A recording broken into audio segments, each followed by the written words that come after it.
On the surface of it, the bond between these two locations isn't immediately obvious. Unless, of course, you know your footballing history. That's because Exeter City, the mighty Grecians, are responsible for kick-starting one of the greatest footballing dynasties the beautiful game has ever known. Yep, that's right, Brazil might never have become 5 times champions of the world were it not for the boys in red and white from Devon. It's a tale Brazilian fans know well. Exeter City. Exeter City. Exeter City. Não vejo. Não vejo. É um país esse Exeter? Não entendi. Okay, it's a tale Brazilian legends like Carlos Alberto know well. No. Small city? No. Okay, scratch that. It's a tale very few people in Brazil seem to know. Thanks for that, Carlos. Gavi, there are a few historians who know the details. Exeter City Football Club arrived in South America in the summer of 1914 with the express intention of playing a few games in Argentina. Now, Brazilian clubs had been trying to get an English club to come over for some time, so Nottingham Forest, Southampton had both turned down the invitation. The decision was come to that on the way back through, before they went home, Exeter would play a few games in Rio. Initially, they wanted them to play in Sao Paulo as well, but they felt that this might be a little bit too much. It's an arduous journey, it's a long tour, so they decided that they would form a Brasileiros 11, or what's known as the Seleção, thus being the birth of the Brazilian team.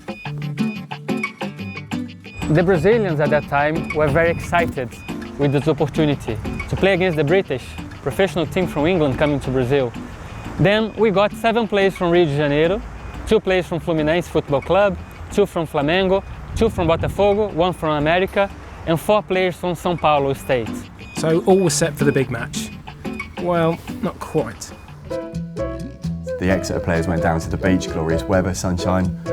They take off the shirts, just in the shorts, run into the sea. One problem that was frowned upon by the local people, and they were arrested for gross indecency.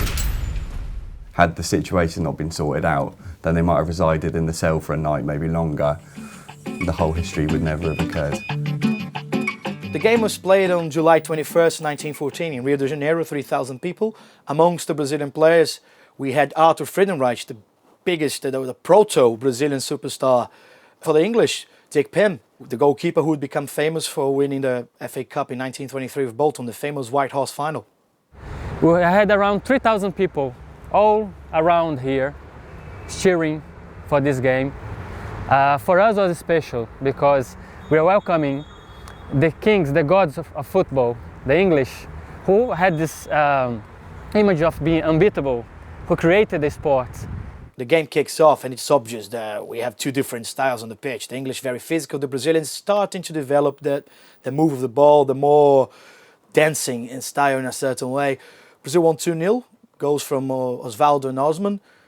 It wasn't a bit of a shock, but I'm sure that Exeter didn't expect to be beaten by an amateur side, or by a bunch of players thrown together for that game. They said that time it was a violent game, at least through the eyes of Brazilians, because Friedenreich, one of the best players at that time, one of the biggest goal scorers of Brazilian football history, he lost 2 tooths at the game. And then you have got a nice picture of him bleeding and putting some towels on his face to go back and play again. And that for the Brazilians, oh my God, is that football? The Exeter players brought back more than memories. One such example, Dick Pym brought back a souvenir of a parrot which reportedly lived quite happily here at St James's Park for a number of years until it died. When it died, the decision was made to bury it underneath the goal at the away end.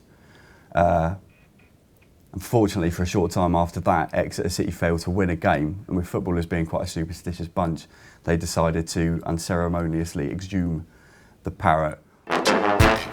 The fortunes of these 2 sides have, of course, diverged somewhat in the years since 1914.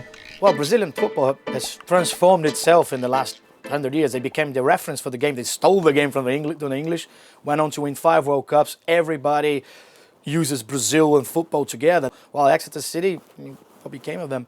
Yo-yo club, and their highlight being that new draw against Manchester United at Old Trafford in the FA Cup in 2005. By the way, they had a Brazilian defender on that game. You know, history has certainly been kinder to Brazil. And I believe with this first match, as we winning the game, inspired us to win then 5 times, to be 5 times world champion, and now, before the World Cup, be the favourites to win again. So, thanks Exeter, thanks the British football to bringing this history to Brazil.